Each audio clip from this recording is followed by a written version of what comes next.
பாண்டவர்கள் 5 பேர், கௌரவர்கள் 100 பேருடன் அஸ்தினாபுரம் காட்டிற்குள்ளே செல்லுகின்றார். ஒரு அம்பு 7 மரத்தை துளைத்துக் கொண்டு போகிறது. அம்பு வந்த திசையிலே சென்று பார்க்கின்றார்கள்.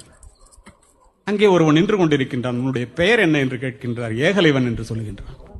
உனக்கு யாரடா இதை கற்றுக் கொடுத்தது? உன்னுடைய ஆசிரியர் யார் என்று கேட்கின்றார். நீங்க தாங்க. பயந்து வியந்த துரோணாச்சாரியார், உனக்கு வேறு என்ன தெரியும் என்று கேட்கின்றார். சப்தக்கலை தெரியும் என்கின்றார். அப்படி என்றால் என்ன என்று கேட்கின்றார்.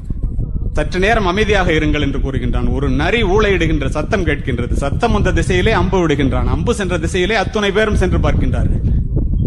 கண்ணுக்கு புலப்படாத இடத்திலே இருக்கின்ற நரி இவன் எய்த அம்பு தைத்து இறந்து கிடக்கு. கண்ணுக்கு தெரிந்த இடத்திலே அடிக்கின்ற அர்ஜுனனை இவன் கொன்று விடுவான் போல இருக்கின்றதே. அர்ஜுனனை காப்பாற்ற வேண்டுமே என்பதற்காக அவனுடைய கட்டை விரலை காணிக்கையாக கேட்டார். வெட்டி கொடுத்தான். அந்த துரோணாச்சாரியார்